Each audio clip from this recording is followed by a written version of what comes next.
Time now for our state of the franchise. We were going to get to the Denver Broncos at some point. There are 32 teams in the National Football League. It's all anyone's talking about in Denver, and several different voices are chiming in around the NFL. The stalemate between the Broncos and their franchise quarterback, Jay Cutler. But for how much longer? Cutler and his agent, James Bus Cook, still saying Jay would like to be traded. Are Deion Sanders weighing in with his take? Jay Cutler got to understand, man. Come on, you haven't been to a playoff. You hadn't really done nothing in this game. You hadn't really accomplished nothing. You hadn't won. So who are you really? I like the kid. I think he could be a promising quarterback, but who are you really? Man, if you got a C on your chest. We got to be careful putting these C's on these quarterback chests. C means captain, or does it? You're supposed to lead. Now, not only when it's good, lead when it's bad. This is the time to lead. You found out they wanted to trade you. Now you're sensitive. Get your butt back in there, man up, and lead your team.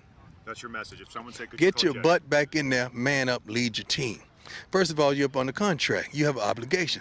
Get in there, man up, and lead your team. Deion, tell me how you really feel. Woo! Prime weighing in. Let me play devil's advocate from what Prime was saying there, though. Really, the Denver Broncos at this point need Jay Cutler more than Jay Cutler needs the Denver Broncos, correct? I agree. There's no doubt about it. I think the Denver Broncos do need Jay Cutler, and let's face it, I think he wanted to lead this team, but the head coach saw fit to bring in another quarterback. And at that point, it appeared as though if there's a divorce between the team and the quarterback, that it was initiated by the head coach and the football team. They got to find a way to get him back. But I think he understands he has some better options out there. There are a lot of teams who would want Jay Cutler as their quarterback. Yeah, and you would think at this point in time, somebody's got to reach out to say, listen, Jay, we understand how you feel, because it's impossible as a player to let those feelings sort of go aside, because you know how it is. Any job that you have, if you know you're not wanted there, but you're there by default, how can you go to work with the confidence of knowing that, you know what, whatever I do, they have my back? They don't have his back right now. So they've got to assure Jay that, listen, coming into camp, Josh McDaniels has to go out there and somehow bring him in and say, listen, you know what, I made a mistake. You know what, you are our guy, and we're not going to trade you. Make that known so Jay doesn't feel like that he's on the trading block every week. And it's hard to lead a team at the quarterback position looking over your shoulder. You simply can't do it, particularly when you know the coach, you're not his guy.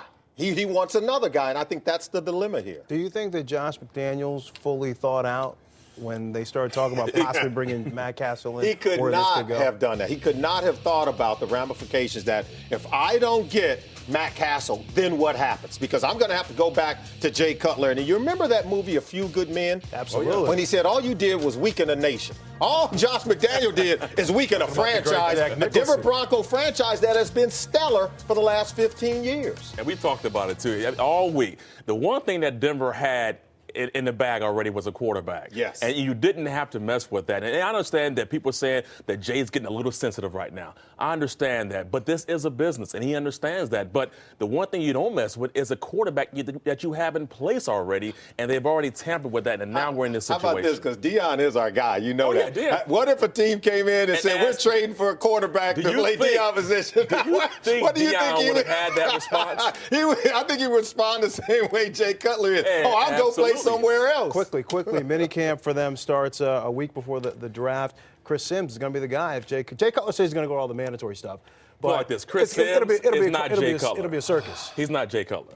Can you imagine what that must be like right now? They're taking the field, they're practicing in OTAs, and Chris Sims is the quarterback. If you're Brandon Marshall, where are you thinking?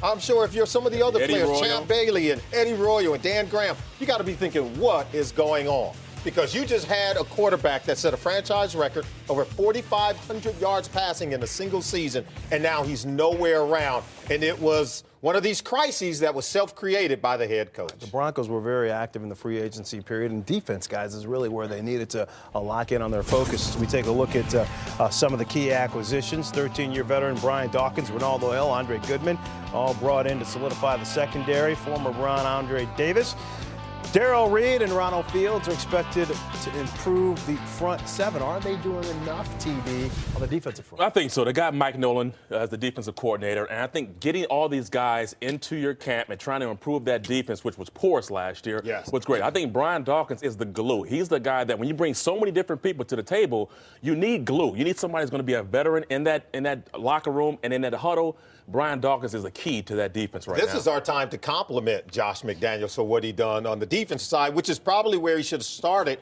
rebuilding this team. I think bringing in Mike Nolan as a defensive coordinator, I think is phenomenal because he has experience as a head coach, can help Josh McDaniels. Maybe you should have helped him not pick up the phone to call for Matt Castle. But you love what they're doing on defense. All right, that is our look at the Denver Broncos. But everything else is good. Our state of the franchise. Other than that, everything else it's all good.